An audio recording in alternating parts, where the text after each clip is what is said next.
keramat yang ampuh di dunia selain dari doa ibu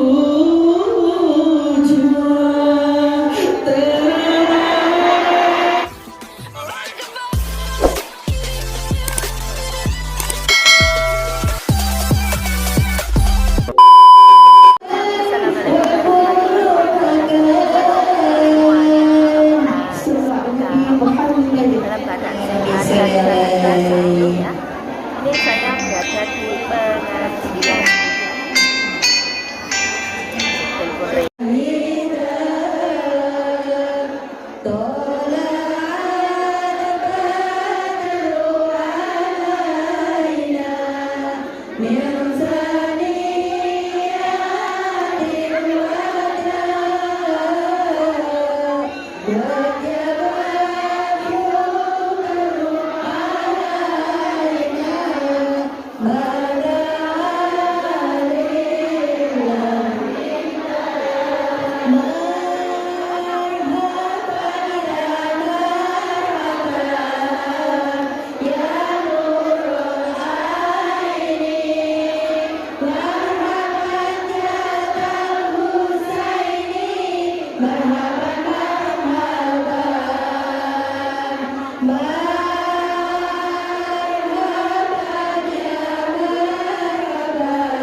وبارك عليه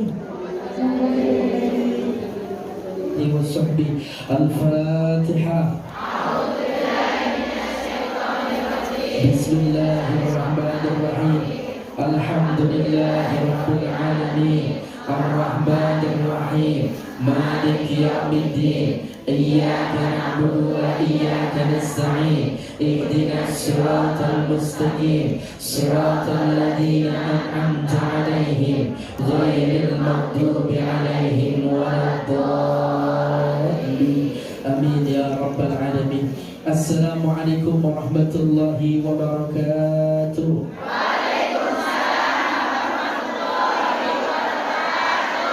Bismillah walhamdulillah wassalatu wassalamu ala rasulillah Sayyidina Muhammad ibn Abdullah la hawla wa la quwwata illa billah. Asyhadu an la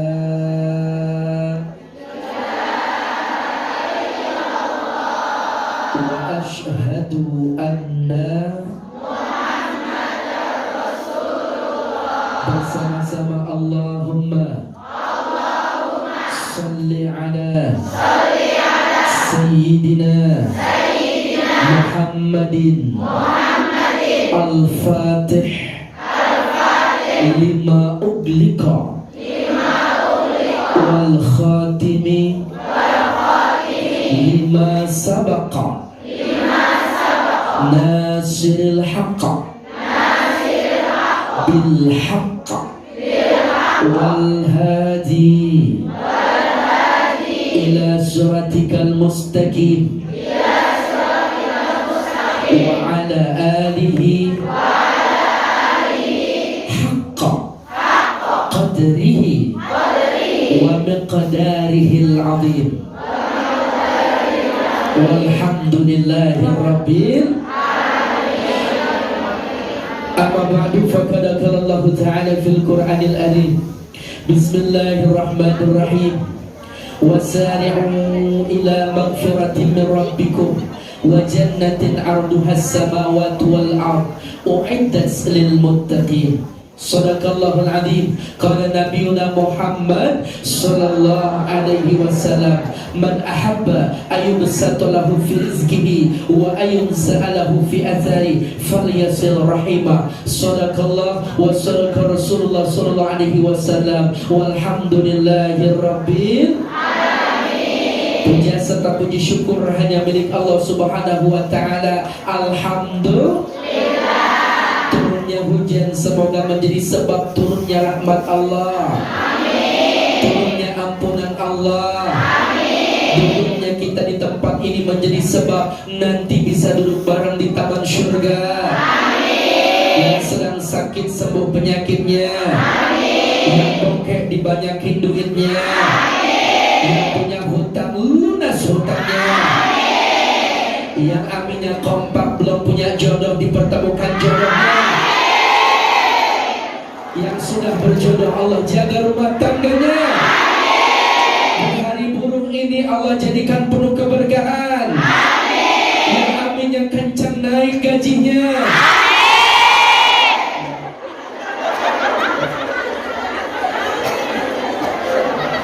Amin ya rabbal alamin. Salawat serta salam sudah tercurahkan kepada idola kita, panutan kita, teladan kita. Beliau manusia pilihan kekasih Tuhan, lebih sayang kepada anak yatim, lebih cinta kepada fakir miskin, terkhusus kepada kita umatnya. Nabi kita tercinta Sayyidina Muhammad. Ya Rasulullah,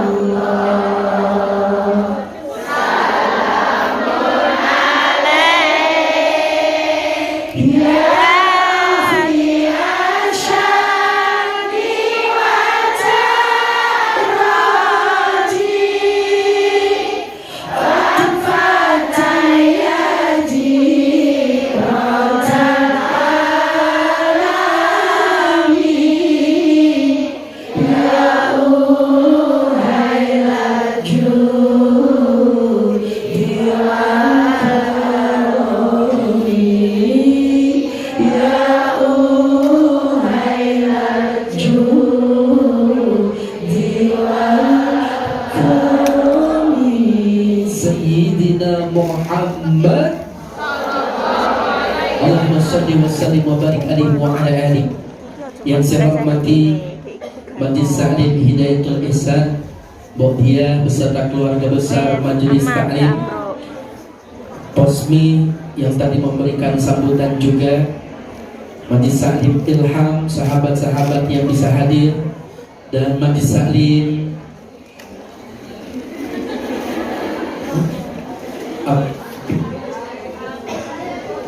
Posmi, terus apa lagi?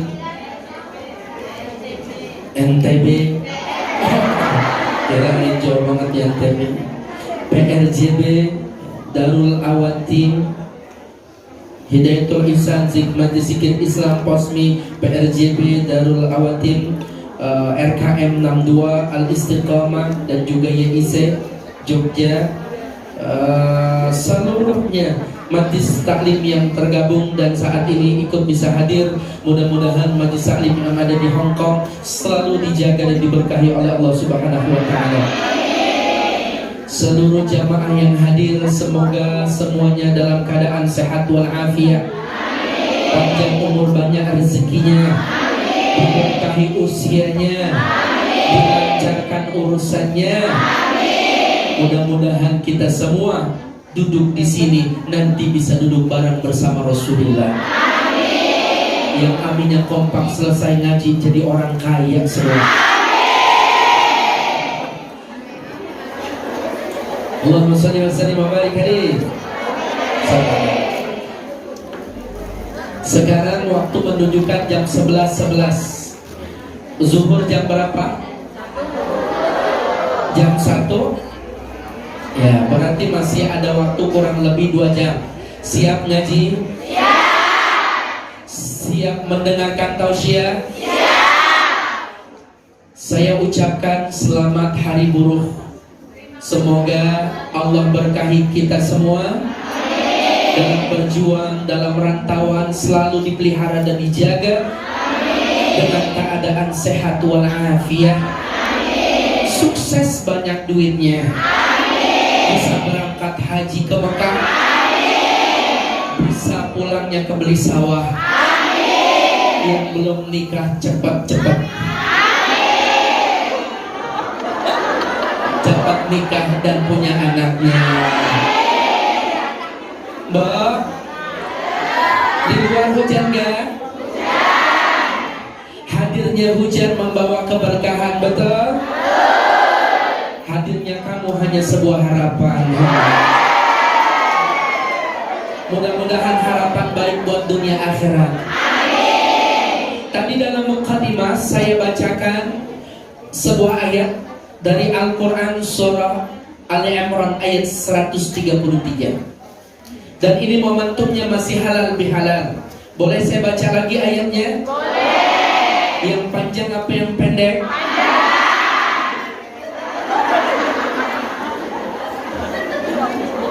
Daripada kepanjangan nanti kependekan, di tengah-tengah aja. Yang sedang-sedang, yang sedang-sedang.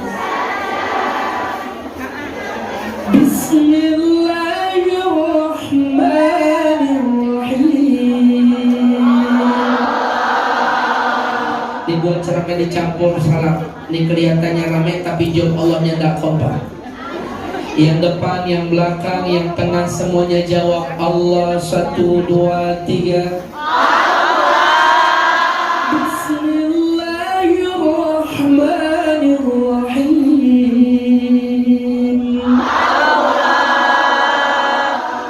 Wasari'u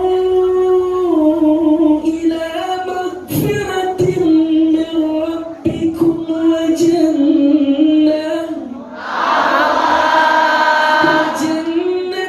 عرضها السماوات والأرض أعدت للمتقين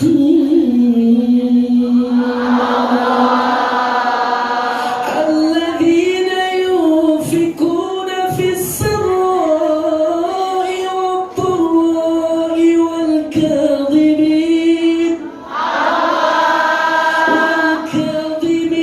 الغيظ والعافين عن الناس والله يحب المحسنين.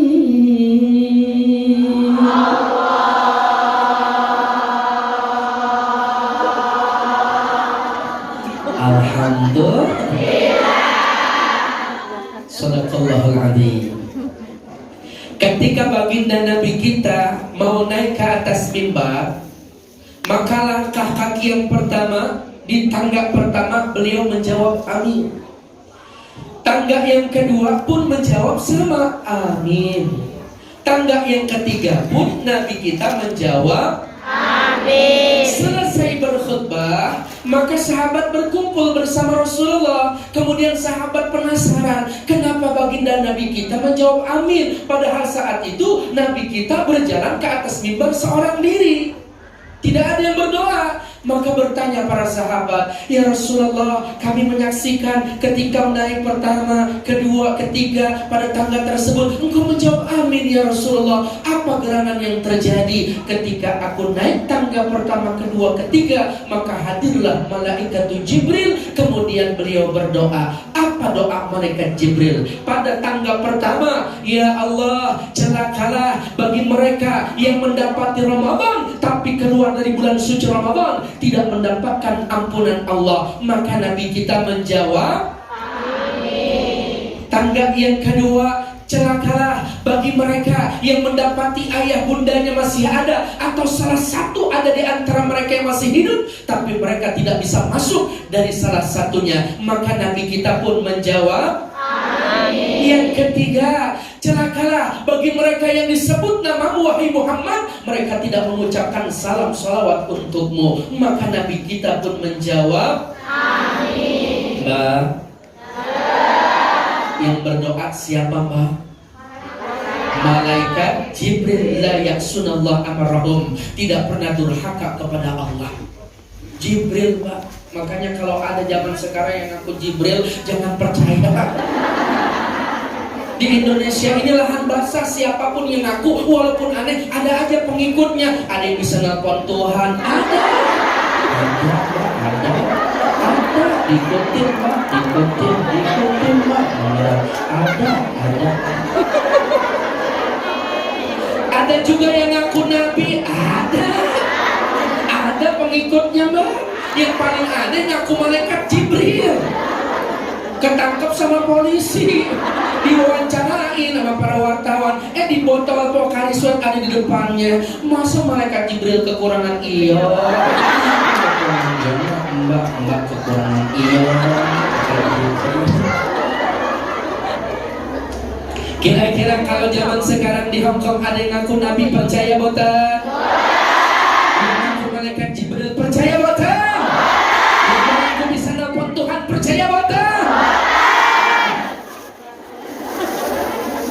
Ini Jibril asli, bukan Jibril palsu yang berdoa. Malaikat Jibril yang mengaminkan, derajatnya lebih tinggi dari 124.000 nabi, jauh lebih mulia, mengungguli 313 rasul. Sayyidina al-mursalin wa khataman nabiyyin, Nabi kita Muhammad.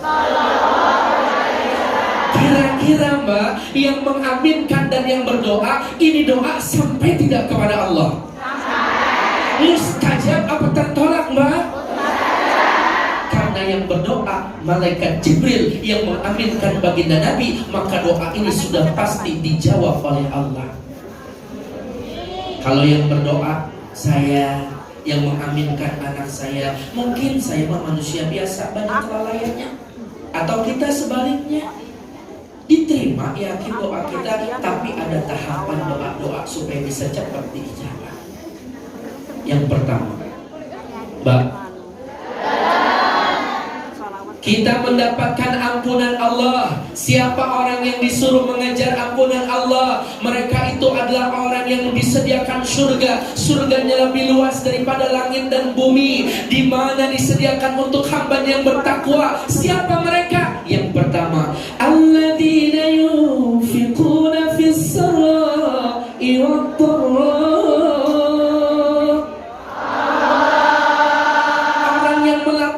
Rezekinya dengan bersedekah, baik di waktu lapang maupun di waktu sempit, di waktu kaya maupun di waktu miskin, di waktu bahagia maupun di waktu kaya maupun di waktu miskin, di waktu lapang maupun di waktu sempit, di waktu dermawan maupun di waktu. Maka orang tersebut mendapatkan salah satunya untuk bisa dapat ampunan Allah. Mbak, kira-kira kalau jadi orang baik senang dah? Disenengin sama siapapun Mbak. Karena orang baik itu dideketin sama Allah, dekat sama Rasulullah, dekat sama surga, dekat sama manusia, banyak temannya, bahagia, jauh dari neraka. Tapi kalau orang yang pelit sebaliknya Mbak, jauh dari Allah, jauh dari Rasulullah, tidak ada yang menemani, bahkan dekat sama neraka, jauh dari surga. Makanya orang Arab berkata al-bakhilu majnun, orang pelit itu stres. Berarti kalau ada kita yang hadir ngaji saat ini masih pelit, berarti itu dia orang. Kalau ada ustaz pelit, berarti ustaznya. Biasa aja keles.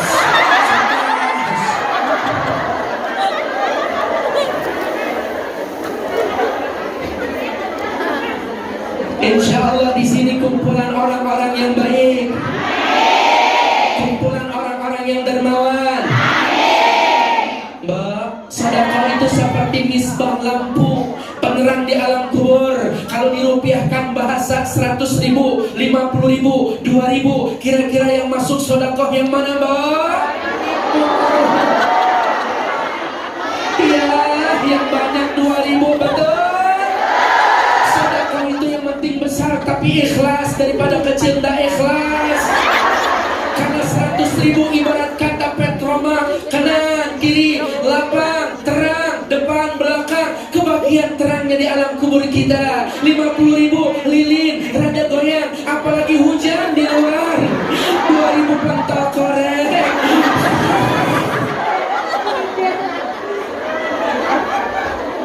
Janganlah engkau jadi orang pelit. Shalalala, gitu ya Mbak. Ulang sekali lagi.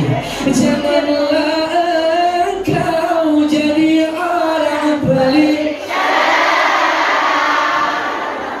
karena orang pelit jiwanya sakit.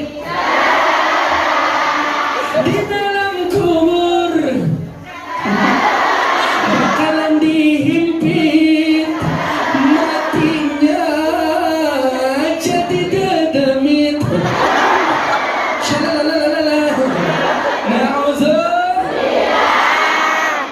Maka ini perhatikan buat kita.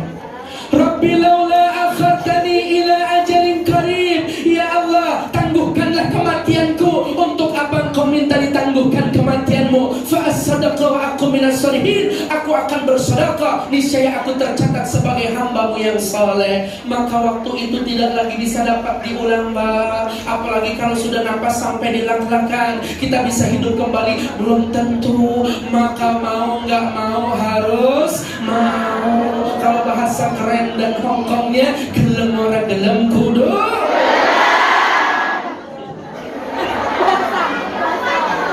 Bahasa Hongkongnya apa, Mbak?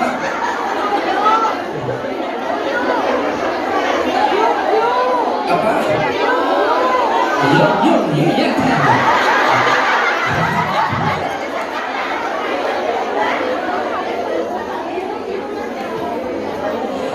Ku merintih,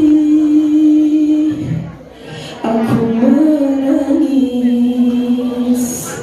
ku meratap, aku mengharap, ku meminta dihidupkan semula agar dapat kembali ke dunia nyata. Tanah yang basah berwarna merah, semerah mawar dan juga rindu. 7 langkah pun telah berlalu, terukir batu di sempadu. Dengarkan suara syahdu nisan, gema azan berkumandang. Maka waktu pun sudah terlambat. Ada yang azankan, ada yang mengokomatkan. Maka 7 langkah turun malaikat, siap menghakimi kita. Man rabbuka, man nabiyuka, man imamuka, man kiblatuka. Semuanya kita bisa menjawab tidak. Al-yawma akmaltu lakum dinakum wa atmamtu alaikum Islam dina. Maka Islam ini yang akan memberikan keselamatan buat kita. Tangan jari jemari tidak lagi dapat bergerak, tapi bisa memberikan kesaksian. Maka langkah kaki Mbak dari tempat kerja ke masjid ini terhitung 1 langkah 1 tahun ibadah. Tidak usah amin dari sononya begitu. Alhamdulillah. Ya Mbak, kira-kira kalau kita mau sedekah urus yang terbaik dan niatkan, karena sedekah itu penolak bala. Insya Allah. Wal kadhiminal ghaidha, orang yang bisa menahan amarah. Mbak, kita punya marah tidak? Kalau diomelin majikan marah enggak? Kalau diomelin teman marah enggak? Kira-kira marahnya menjawab berdoa kepada Allah apa update status?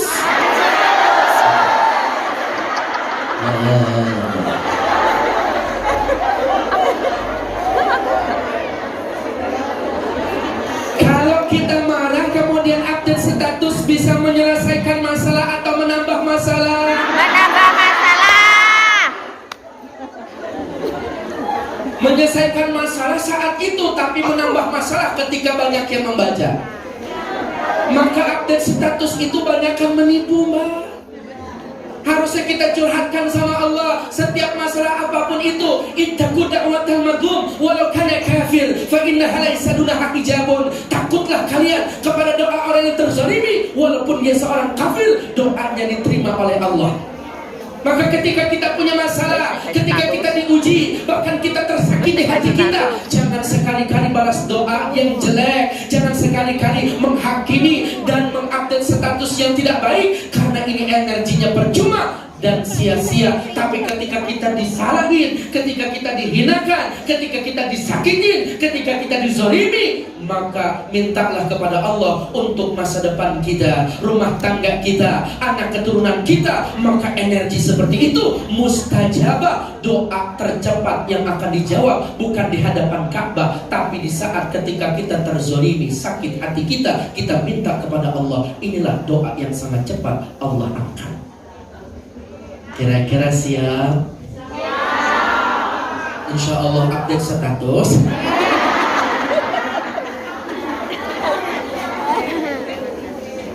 Insya Allah. Jangan marah, Mbak.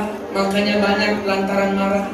Marah itu tidak memberikan solusi. Ketika kita punya paku kemudian dipalut, tak, tak, kita menyesal. Betul? Maka kita copot paku tersebut, berbekas tidak? Begitu keadaan manusia ketika marah. Siapapun orang yang dimarahi, maka walaupun dia sudah meminta maaf, kita meminta maaf, tapi masih ada bekas tersiksa, bahkan hati yang luka. Betul? Makanya perempuan mah kalau lagi marah lebih baik diam. Asumtu hikmatun wa qalilun fa'ilu. Diam itu suatu kebijakan, tapi sedikit sekali orang yang berbuat demikian. Makanya istri kalau lagi marah banyakkan diam. Obatnya orang diam itu suatu kebijakan. Orang bijak artinya emas. Berarti istri kalau lagi diam obatnya cuma satu, bahwa kata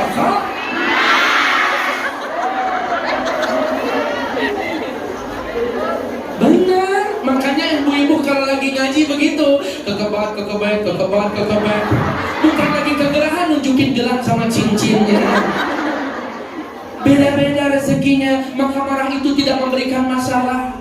Marah ini salah satu sifat yang sangat dibenci, kecuali marahnya karena Allah. Innal ghadaba minasyaitan wa inasyaitan minan nar fa innama tudfa'un naru bil ma'i falyatawadda.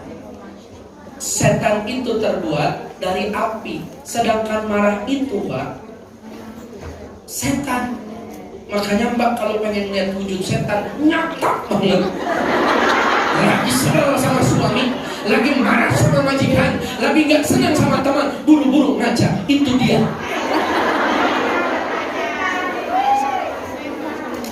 Terus apa? Api kalahnya dengan air. Fa idza ghadiba ahadukum, apabila kalian dalam keadaan marah, falyatawadda, maka berwudulah. Insyaallah. Wal afina 'anil nas, dan bisa memaafkan kesalahan yang lain. Karena ashab Rasulullah sallallahu alaihi wasallam yaqulu ba'duhum bi ba'd. Ketika Nabi kita punya sahabat-sahabat kemudian selesai di bulan Syawal, artinya pada tanggal 1 berlebaran, beliau ketemu satu sama lain mengucapkan kalimat yaqulu ba'duhum ba'dan taqabbalallahu minna wa minkum. Semoga Allah terima amal ibadah kita dan amalan kamu dan aku. Maka saling bertasafah, yadhabil gilu an qulubikum. Berjabat tangan itu menghilangkan rasa dendam di dalam hati. Bah, maafin kesalahan orang lain siap. Makanya sahabat Rasulullah SAW merasa cemburu kepada orang Badui. Kenapa? Orang Badui dijamin masuk surga oleh Rasulullah. Ditanya, apa amalanmu? Ternyata qala adwa wa in qala, amalan yang paling dicintai sama Allah dan Rasulullah, rutin walaupun sedikit dia mengamalkan. Ketika sebelum tertidur dia redha dan ikhlas, bahkan dia mohon kepada Allah, ya Allah maafin dosa saya maafkan kesalahan saudara saya maafkan, saya ikhlaskan, saya ridhoi orang-orang yang menyakiti dan menzalimi saya mohon ampun kepadamu. Maka itulah amalan orang Badui bisa menjadi penghuni surga lantaran mudah memaafkan kesalahan orang lain. Siap memaafkan kesalahan temannya? Ya. Siap memaafkan kesalahan orang yang menyakiti kita? Siap. Kalau itu sudah kita amalkan, yang pertama bersedekah di jalan Allah, baik di waktu lapang maupun sempit. Yang kedua menahan amarah. Dan yang ketiga, orang yang bisa memaafkan kesalahan lainnya, maka dia tergolong orang yang baik. Apa kata Allah? Wallahu yuhibbul muhsinin. Allah cinta sama orang yang berbuat baik. Alhamdulillah. Mudah-mudahan kita mendapatkan ampunan Allah. Tangga yang kedua, celakalah mereka di mana mereka yang mendapati orang tuanya atau salah satu di antara mereka masih hidup, tapi mereka tidak dapat surga dari antaranya. Maksudnya begini, Pak. Kita punya ayah, punya ibu. Siapa yang yatim ayahnya sudah wafat? Oh, banyak. Siapa yang ibunya telah wafat? Oh, banyak juga. Mbak, ada yang masih orang tuanya hidup? Alhamdulillah, banyak. Siapa orang yang tidak memperdulikan keadaan orang tuanya dan dia adalah orang yang paling rugi, terutama seorang ibu, Mbak. Ya Rasulullah, man ahaqqu bi husni sahabati, kepada siapa aku harus berbuat baik? Ummuka. Siapa lagi ya Rasulullah? Ummuka. Siapa lagi ya Rasulullah? Ummuka. Ibumu, ibumu, ibumu. Qala tsumma man ya Rasulullah? Baru yang keempat adalah abuka, bapakmu. Berarti kalau Mbak punya duit 400.000, 100.000 buat ibu, 100.000 buat ibu, 100.000 buat ibu, sisanya 100.000 baru buat. Berarti 300.000 ibu, 100.000.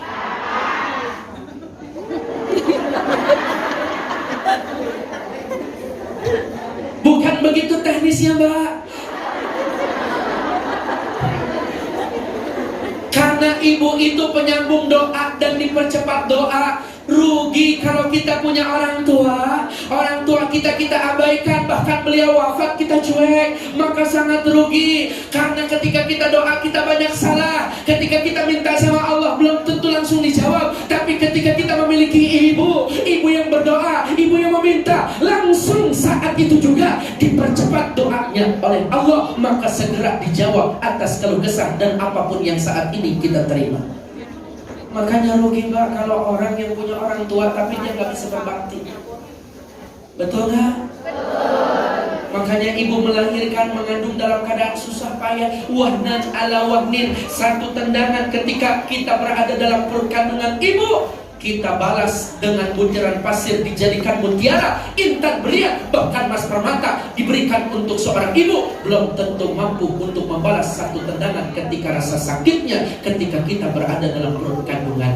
Mbak, apa yang paling sakit ketika seorang ibu dari anaknya? Bukan melahirkan, bukan ditendang. Yang lebih sakit daripada itu adalah ketika anak membentak orang tua. Itulah yang paling sakit daripada air mata, air darah, air keringat, air ketuban melahirkan antara hidup dan mati menjadi taruhan. Dahsyat. Doa ibumu dan kutukannya bila kau sayang pada kekasih, lebih sayanglah pada ibu. Bila kau patuh pada rajamu, lebih patuhlah pada ibu. Bukannya gunung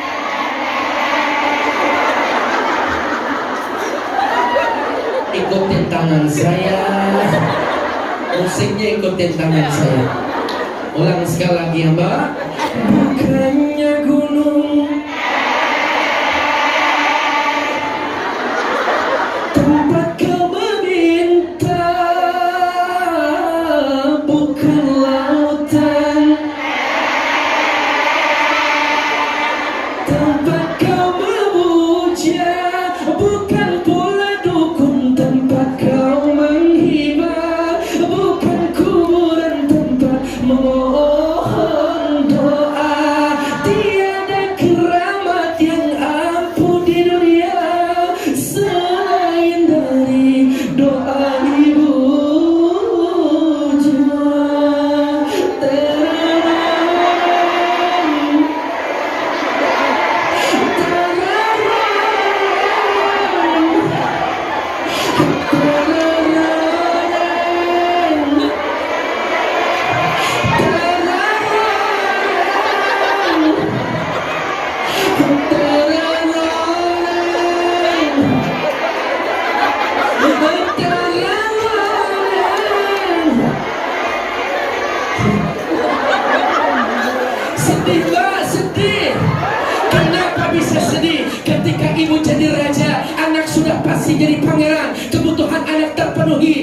tidak sedikit orang tua menahan malu mukanya, wajahnya untuk menghutang sama tetangga, saudara, kerabat, keluarga, untuk pendidikan anaknya, untuk sekolah anaknya, untuk nafkah anaknya, untuk jajan anaknya. Tapi anak kaya raya sekalinya ingat cuma orang tua dijadikan pembantu.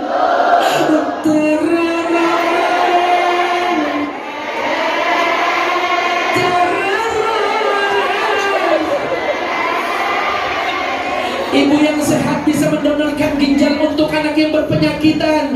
Anaknya sehat, ibunya cuma mengeluh sakit. Banyak di antara kita yang pura-pura dan banyak alasan. Nanti belum habis kontrak, nanti belum butuh duit, nanti banyak alasan. Tapi ketika seorang ibu bisa mengurus 7 anak sekaligus, 7 anak belum tentu mampu dan sanggup mengurus 1 ibu. Betul?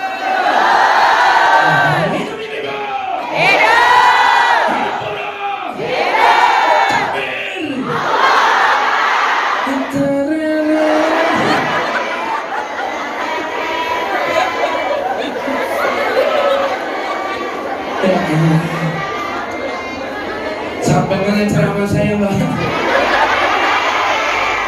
Sampai mana?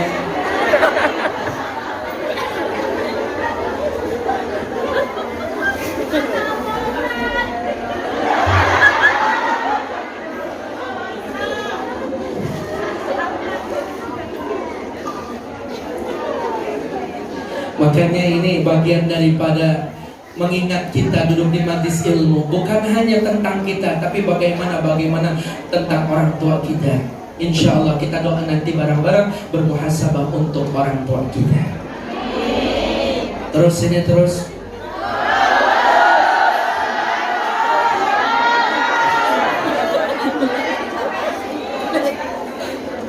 Masih panjang? Minum dulu, minum haus.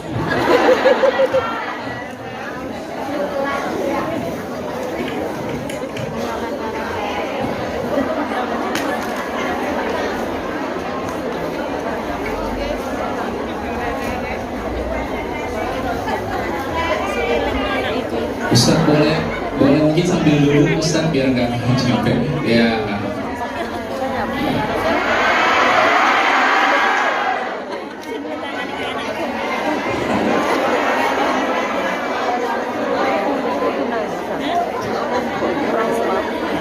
Mbak pengen punya anak yang soleh atau anak yang salah?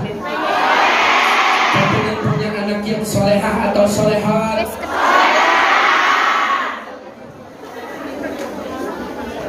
Ma fil aba fil abna, anak mah bagaimana orang tuanya, betul? Bapaknya kalong, anaknya kampret. Ibunya tukang nyolong, anaknya pasti tukang nyolong.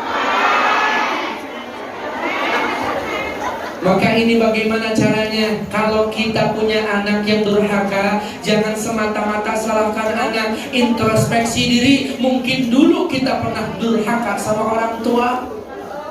Makanya orang tua ngajarin anaknya tuh dengan baik, minta sama Allah. Ayo baca doa. Allahumma faqihhu fiddin wa alimhu ta'wil.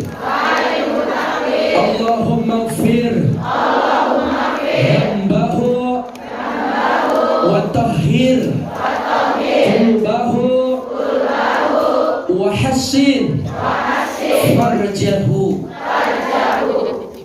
Ini kita minta sama Allah. Ya Allah, berikanlah pemahaman ilmu agama kepada keturunanku. Walaupun saya bodoh, anak saya nggak boleh bodoh seperti saya. Walaupun saya berjuang di negeri Hong Kong menjadi buruh, tapi anak saya pengen jadi sarjana, ya Allah. Tidak ada yang mustahil, Allah yang maha menghendaki, Mbak. Maka doa seorang anak kepada orang tua itu mustajab, bisa menggetarkan langit. Tapi doa orang tua kepada anak seperti doa Nabi kepada umatnya. Maka terus doakan anak kita. Ya Allah, ampuni dosanya. Ya Allah, sucikan hatinya. Ya Allah, jaga kemaluannya. Maka anak zaman sekarang tantangannya jauh lebih berat ketimbang dulu kita hidup di masa kita kecil. Dulu kita mainnya dengan alam, bersama tetangga, saudara, bahkan teman kita masa kecil. Tapi anak zaman sekarang gak jauh dari gadget. Betul. Diomelin galakan dia, berangkatnya Cina, main game online. Nah, sholat apa sih mah pelotot-pelotot nanti kelipat pasir. Berangkat nak 5.000. Baru dikasih duit ikut berangkat. Ini keadaan anak zaman sekarang. Begitu kita marah, ketika kita kesal, bahkan karena Allah kita mendidik anak, anak kita ngeledek. Mama jangan marah, marah, nanti mama cepat tua. Tua kata anak mati.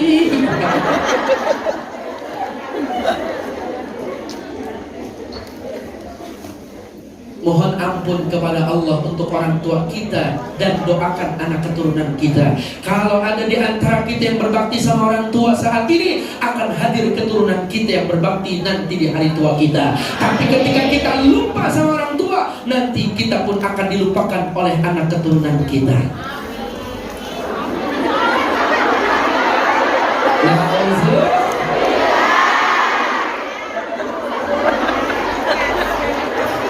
Jangan pandang hina orang tua. Siapa yang memandang hina orang tua, dia akan dipandang hina oleh anak keturunannya. Siapa yang memuliakan orang tua, dia akan dimuliakan oleh anak keturunannya. Siapa memuliakan orang tua? Siapa memiliki anak yang soleh?